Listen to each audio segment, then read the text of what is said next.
हमारा पहला प्रश्न है, भगवान बुद्ध को ज्ञान की प्राप्ति कहाँ से हुई? तो इसका सही जवाब होगा बोध गया से। भगवान बुद्ध को बोध गया से ज्ञान की प्राप्ति हुई। चलते हैं अपने आगे के प्रश्न पर। हमारा अगला दूसरा प्रश्न है, आर्य समाज की स्थापना किसने की? तो आर्य समाज की स्थापना स्वामी दयानंद सरस्वती ने की। चलते हैं आगे के प्रश्न पर। हमारा अगला तीसरा प्रश्न है, भारत की मुख्य भूमि का दक्षिणतम बिंदु क्या है? तो इसका उत्तर होगा कन्याकुमारी। कन्याकुमारी को भारत की मुख्य भूमि का दक्षिणतम बिंदु के नाम से जाना जाता है या दक्षिणतम बिंदु कहा जाता है। चलते हैं आगे के प्रश्न पर। हमारा अगला चौथा प्रश्न है, गौतम बुद्ध के बचपन का नाम क्या था? तो गौतम बुद्ध के बचपन का नाम सिद्धार्थ था। उन्हें बचपन में सिद्धार्थ के नाम से जाना जाता था। चलते हैं अपने आगे के प्रश्न पर। हमारा अगला पांचवा प्रश्न है, भारत का राष्ट्रीय आदर्श वाक्य सत्यमेव जयते कहाँ से लिया गया है? तो हमारे भारत का राष्ट्रीय आदर्श वाक्य सत्यमेव जयते मुंडकोपनिषद से लिया गया है। चलते हैं अपने आगे के प्रश्न पर। हमारा अगला छठवां प्रश्न है, भारत के किस राज्य में पोलो खेल का प्रारंभ किया गया? तो हमारा सही जवाब मणिपुर होगा। भारत के मणिपुर राज्य में पोलो खेल का प्रारंभ किया गया। चलते हैं अपने आगे के प्रश्न पर। हमारा अगला प्रश्न है सातवां, धन निष्कासन का सिद्धांत किसने प्रतिपादित किया? तो दादाभाई नौरोजी थे जिन्होंने धन निष्कासन का सिद्धांत प्रतिपादित किया।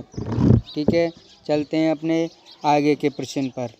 हमारा अगला आठवां प्रश्न है, धान का प्रसिद्ध रोग जो खैरा रोग होता है वो धान की फसल में किसकी कमी के कारण लगता है?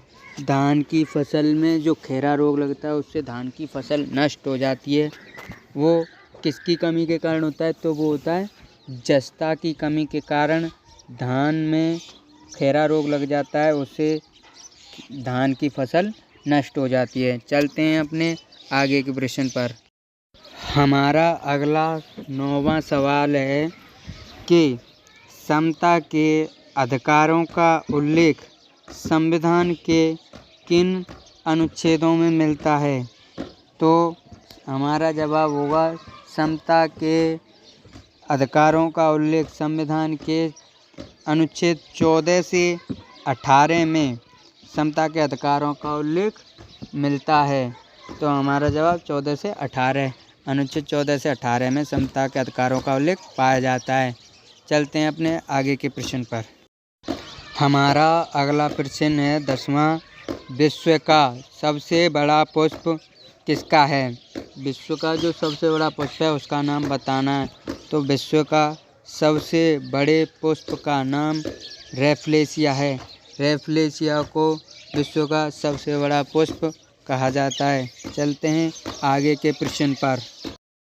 हमारा अगला 11वां प्रश्न है, किस प्रदेश में रेंडियर पाया जाता है? यानी कि उस प्रदेश का नाम बताना है जिस प्रदेश में रेंडियर पाए जाते हैं। तो रेंडियर टैगा वन प्रदेशों में पाए जाते हैं।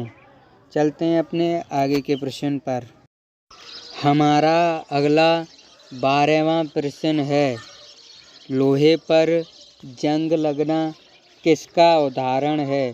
तो लोहे पर जो जंग लगती है वो किसकी कमी के कारण लगती है? तो लोहे पर जंग ऑक्सीकरण की कमी के कारण लगती है। ठीक है, चलते हैं अपने आगे के प्रश्न पर। हमारा अगला 13वां प्रश्न है, सबसे कम जनसंख्या वाला महाद्वीप कौन सा है? उस महाद्वीप का नाम बताओ जिसमें सबसे कम जनसंख्या रहती है। तो सबसे कम जनसंख्या वाला महाद्वीप ऑस्ट्रेलिया है। ऑस्ट्रेलिया में कम जनसंख्या होने के साथ साथ वहाँ का जनसंख्या घनत्व भी 0 के बराबर है और यह एकमात्र ऐसा महाद्वीप है जो एक महाद्वीप होने के साथ साथ एक देश भी है। चलते हैं अपने आगे के प्रश्न पर। हमारा अगला 14वां प्रश्न है, भिलाई इस्पात संयंत्र कहाँ पर स्थित है? तो बताओ, इस भिलाई इस्पात संयंत्र छत्तीसगढ़ में स्थित है। चलते हैं अपने आगे के प्रश्न पर। हमारा अगला 15वां प्रश्न है, किसी राज्य के राज्यपाल की नियुक्ति के लिए कम से कम क्या उम्र होनी चाहिए? यानी कि राज्यपाल का चुनाव लड़ने के लिए अधिकतम न्यूनतम आयु कितनी होनी चाहिए? तो इसका सही जवाब, किसी व्यक्ति को राज्यपाल का चुनाव लड़ने के लिए उसकी उम्र 35 वर्ष होनी चाहिए और अनुच्छेद 153 के तहत 7वें संविधान संशोधन के अनुसार सरकार ने यह कर दिया कि एक ही व्यक्ति एक ही समय पर 2 या 2 से अधिक राज्यों का राज्यपाल हो सकता है और राज्यपाल की नियुक्ति भारत किसी भी देश का राष्ट्रपति करता है। ठीक है, चलते हैं आगे के प्रश्न पर। हमारा अगला 16वां प्रश्न है, संसार का सर्वाधिक समस्याकारी जलीय खरपतवार जिसे बंगाल का आतंकवाद कहते हैं वह कौन सा है? तो संसार का सर्वाधिक समस्याकारी जलीय खरपतवार जिसे बंगाल का आतंकवाद कहा जाता है वह वाटर हायोसिंथ होता है, जिसे का हिंदी नाम जलकुंभी होता है। चलते हैं अपने आगे के प्रश्न पर। हमारा अगला 17वां प्रश्न है, पादप हार्मोन जो फलों को पकाने में सहायता करता है नाम क्या है? जो फलों को जल्दी पका देता है। डिस्ट्रीब्यूटर्स होते हैं जो फलों को पकाने के लिए पादप हार्मोन का इस्तेमाल करते हैं, तो उस पादप हार्मोन का नाम क्या है? तो एक एथिलीन पादप होता है जिसके द्वारा वह फलों को पकाने में मदद करता है। चलते हैं अपने आगे के प्रश्न पर। हमारा अगला 18वां प्रश्न है, भारत में सबसे ऊंची चोटी कौन सी है? भारत की सबसे ऊंची चोटी का नाम क्या है? तो गॉडविन ऑस्टिन को भारत की सबसे ऊंची चोटी कहा जाता है। चलते हैं अपने आगे के प्रश्न पर। हमारा अगला 19वां प्रश्न है, कार्बी आंगलोंग पठार का विस्तार किस राज्य में है? तो कार्बी आंगलोंग पठार का विस्तार असम राज्य में है। चलते हैं अपने आगे के प्रश्न पर। हमारा अगला 20वां सवाल है, संरचनात्मक रूप से मेघालय किसका भाग है? यानी कि किस पठार का भाग है? तो दक्कन का पठार है। संरचनात्मक रूप से मेघालय दक्कन पठार का भाग है। चलते हैं आगे के प्रश्न पर। हमारा अगला 21वां प्रश्न है, लोकसभा और राज्यसभा की संयुक्त बैठक किसके द्वारा बुलाई जाती है? तो लोकसभा और राज्यसभा की संयुक्त बैठक राष्ट्रपति के द्वारा बुलाई जाती है। चलते हैं अपने आगे के प्रश्न पर। हमारा अगला 22वां प्रश्न है, 1857 के विद्रोह में किसे डंका शाह के नाम से जाना जाता है? तो मौलवी अहमदुल्ला शाह को 1857 के विद्रोह में डंका शाह के नाम से जाना जाता है। चलते हैं अपने आगे के प्रश्न पर। हमारा 23वां प्रश्न है, 7 टापुओं का नगर किसे कहा जाता है? और उत्तर होगा मुंबई। मुंबई को 7 टापुओं का नगर के नाम से भी जाना जाता है। चलते हैं आगे के प्रश्न पर। हमारा अगला 24वां प्रश्न है, इक्तादारी प्रथा की व्यवस्था किसने की? तो सही जवाब इसका इल्तुतमिश होगा। इल्तुतमिश ने इक्तादारी प्रथा की व्यवस्था की, यानी इल्तुतमिश ने इक्तादारी प्रथा को प्रचलन किया। चलते हैं आगे के प्रश्न पर। हमारा 25वां प्रश्न है, दक्षिण का कश्मीर किसे कहा जाता है, या दक्षिण के कश्मीर को किसके नाम से जाना जाता है? तो केरल को दक्षिण का कश्मीर कहा जाता है। हमारा अगला 26वां प्रश्न है, माउंट एवरेस्ट पर्वत पर विजय पाने वाली पहली महिला कौन थी? जिसने माउंट एवरेस्ट पर्वत पर चढ़कर उसकी ऊंचाई पार की थी, वो उसकी पहली महिला का नाम जुंको बाई तबोई था। ठीक है, चलते हैं आगे के प्रश्न पर। हमारा अगला 27वां प्रश्न है, वर्ष 1987 में भारत रत्न से सम्मानित होने वाले पहले व्यक्ति कौन थे? जो कि वर्ष 1957 में पहले भारत रत्न से सम्मानित होने वाला विदेशी व्यक्ति खान अब्दुल गफ्फार खान थे, जिन्हें 1987 में भारत रत्न से सम्मानित किया गया। ये पहला व्यक्ति विदेशी व्यक्ति था। चलते हैं आगे के प्रश्न पर। हमारा अगला प्रश्न 28वां है, सूर्य के प्रकाश को केंद्रित करने के लिए किस लेंस का प्रयोग किया जाता है? तो सूर्य के प्रकाश को केंद्रित करने के लिए अवतल लेंस का प्रयोग किया जाता है। अवतल लेंस बीच में से पतला और किनारों से मोटा होता है, जो अपने अंदर आने वाले प्रकाश को बिखरा देता है। इसे अपसारी लेंस भी कहते हैं, और ये इसमें बनने वाला प्रतिबिंब वास्तविक, आभासी और सीधा होता है। चलते हैं आगे के प्रश्न पर। हमारा अगला 28वां प्रश्न है, जल स्तर की अधिकतम गहराई कहाँ पर स्थित है? तो मोरियाना गर्त प्रशांत महासागर में जल स्तर की अधिकतम गहराई स्थित है। चलते हैं आगे के प्रश्न पर। हमारा अगला 30वां प्रश्न है, विश्व का सबसे बड़ा द्वीप समूह कौन सा है? इंडोनेशिया द्वीप समूह को विश्व का सबसे बड़ा द्वीप समूह कहा जाता है। हमारा अगला 31वां प्रश्न है, पुष्कर मेले का आयोजन कहाँ होता है? तो पुष्कर मेले का आयोजन राजस्थान अजमेर में किया जाता है। पुष्कर मेला कार्तिक पूर्णिमा को प्रतिवर्ष लगाया जाता है। यह अजमेर से 11 किलोमीटर दूर है। इसमें बहुत सारे लोग देखने के लिए आते हैं, और राजस्थान का कुंभ भी कहलाता है। चलते हैं आगे के प्रश्न पर। हमारा अगला 32वां प्रश्न है, विश्व का सबसे बड़ा द्वीप किसे कहते हैं? तो दोस्तों, ग्रीनलैंड द्वीप को विश्व का सबसे बड़ा द्वीप कहा जाता है। और द्वीप में और द्वीप समूह दोनों में अंतर है।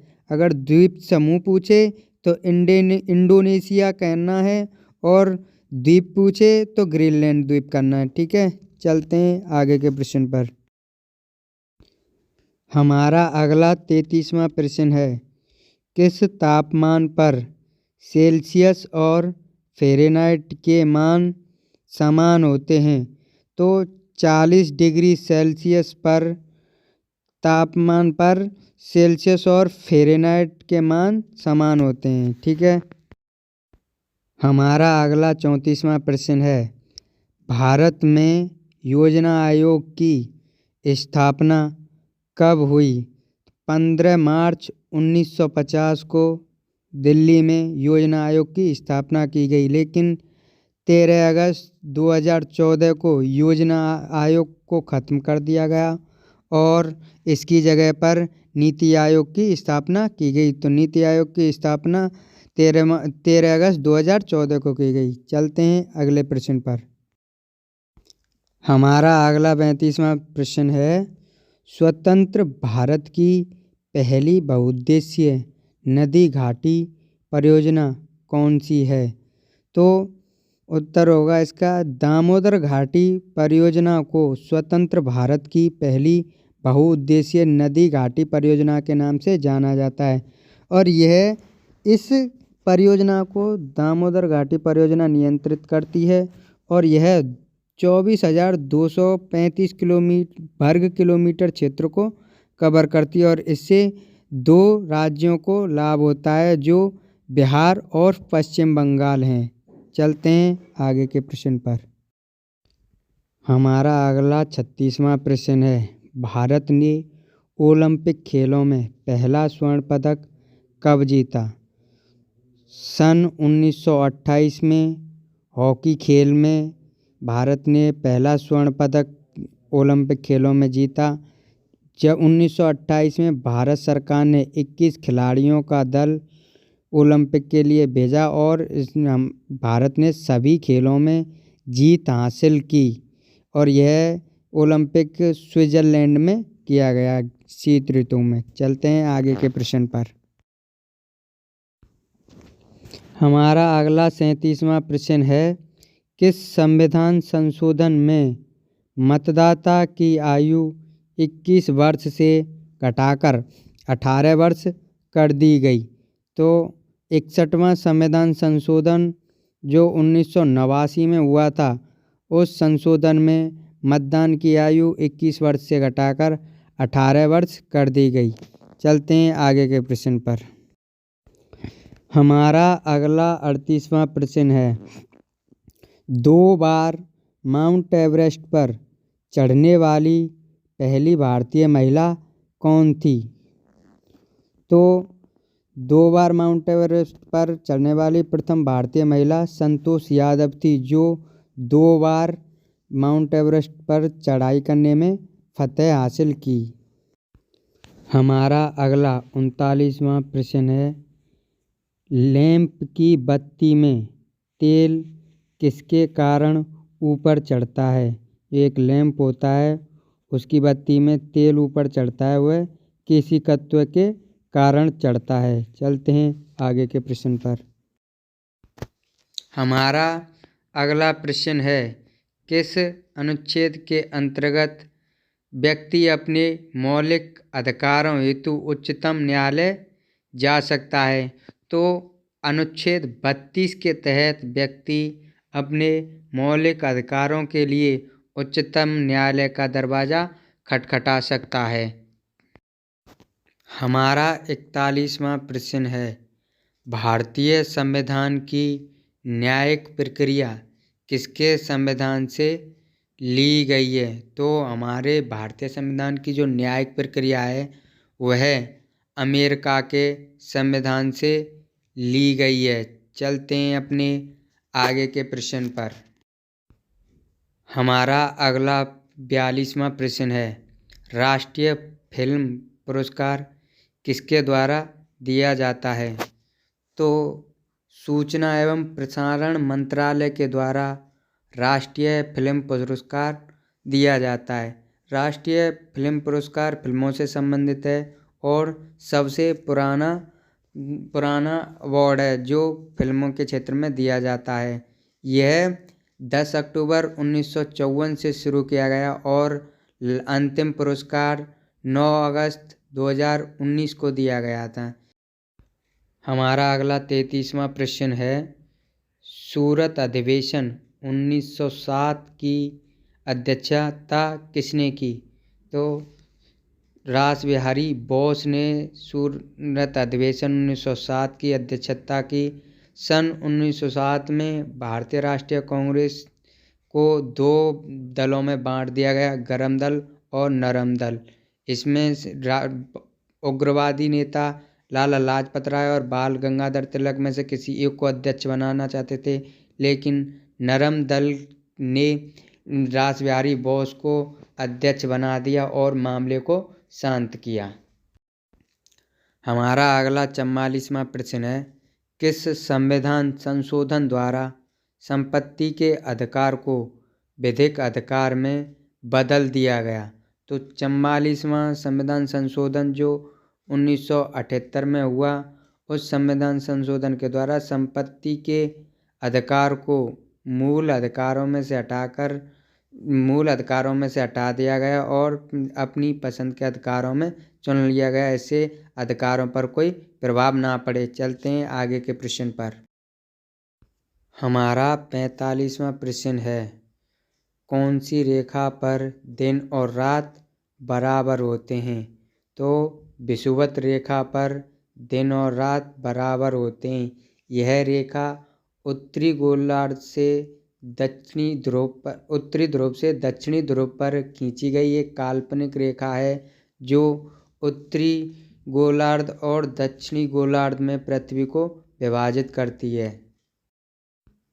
हमारा अगला 46वां प्रश्न है, इंसुलिन का निर्माण शरीर के किस अंग में होता है? तो इंसुलिन का निर्माण एक शरीर के अग्नाशय में होता है। अग्नाशय एक पेट के पीछे का अंग होता है जो एंजाइम बनाता है और भोजन के पाचन में मदद करता है। यह एक हार्मोन भी बनाता है जो शुगर के स्तर को नियंत्रित करता है। हमारा अगला 47वां प्रश्न है, 3 दिसंबर 1984 को भोपाल में कौन सी गैस का रिसाव हुआ? तो मध्य प्रदेश का एक भोपाल शहर है जिसमें मिथाइल आइसोसाइनाइड गैस का रिसाव हुआ जो बहुत ही भयानक घटना है। इसमें मरने वालों की संख्या का आंकड़ा निश्चित नहीं किया जा सकता। यह बहुत ही डरावना मामला था और इसकी शुरुआत 2 दिसंबर से ही हो गई थी। 3 दिसंबर को ये बहुत ही भयंकर त्रासदी हुई थी। इसमें हजारों की संख्या में लोग मारे गए। चलते हैं अगले प्रश्न पर। हमारा अगला 48वां प्रश्न है, भारत में सशस्त्र बलों का सेनापति कौन होता है? तो सशस्त्र बलों का सेनापति राष्ट्रपति होता है। तीनों सेनाओं की बागडोर राष्ट्रपति के हाथ में होती है। जब तक ये आदेश नहीं देते कोई भी सेना कुछ नहीं कर सकती। हमारा अगला 49वां प्रश्न है, गिद्धा और भांगड़ा किस राज्य के लोक नृत्य हैं? तो गिद्धा और भांगड़ा पंजाब राज्य के लोक नृत्य हैं। चलते हैं अगले प्रश्न पर। हमारा अगला 50वां प्रश्न है, इंकलाब जिंदाबाद का नारा किसने दिया? तो भगत सिंह ने इंकलाब जिंदाबाद का नारा दिया। यह दिल्ली में बैठक हुई थी सन 8 अप्रैल सन 1929 में। बम फोड़ते वक्त ये इंकलाब जिंदाबाद के नारे भगत सिंह और उसके साथियों ने लगाए। इससे भगत सिंह और चंद्रशेखर आज़ाद को और अनुभव उत्साहित होता है। चलते हैं अगले प्रश्न पर। हमारा अगला 51वां प्रश्न है, ब्रह्म समाज की स्थापना किसके द्वारा की गई? तो राजा राममोहन राय के द्वारा ब्रह्म समाज की स्थापना 1828 ईस्वी में की गई। ये राजा राममोहन राय और द्वारकानाथ टैगोर के द्वारा ब्रह्म समाज की स्थापना की गई। इसका एकमात्र उद्देश्य था अलग अलग धर्मों में विभाजित हुई जनसंख्या को एकजुट करना और समाज में फैली कुरीतियों को खत्म करना इनका उद्देश्य था। हमारा 52वां प्रश्न है, सिख धर्म का संस्थापक किसे कहा जाता है? सिख धर्म का संस्थापक गुरु नानक को कहा जाता है जिसकी स्थापना सन 15वीं शताब्दी में उत्तर पश्चिम प्रांत पंजाब में की थी। गुरु नानक सिख धर्म में गुरु की महिमा को पूजनीय व दर्शनीय माना गया है। चलते हैं आगे के प्रश्न पर। हमारा अगला 53वां प्रश्न है, राजस्थान में खेतड़ी किसके लिए प्रसिद्ध है? तो राजस्थान में खेतड़ी तांबा की खान के लिए प्रसिद्ध है। सबसे ज़्यादा तांबा खेतड़ी झुंझुनू में निकाला जाता है। चलते हैं आगे के प्रश्न पर। हमारा अगला 54वां प्रश्न है, पृथ्वी और सूर्य के बीच दूरी कितनी है? तो पृथ्वी और सूर्य के बीच की दूरी 15 करोड़ किलोमीटर है। सूर्य हमारे सौर मंडल का सबसे बड़ा ग्रह है, जिसका व्यास लगभग 13,90,000 है, जो पृथ्वी के व्यास से 109 गुना बढ़ा हुआ है। चलते हैं आगे के प्रश्न पर। दोस्तों, चैनल अच्छा लगे तो चैनल को लाइक करें, शेयर करें और सब्सक्राइब करें और बेल आइकन का बटन भी दबा लें, इससे मेरा आने वाला वीडियो आप तक पहुंच जाए।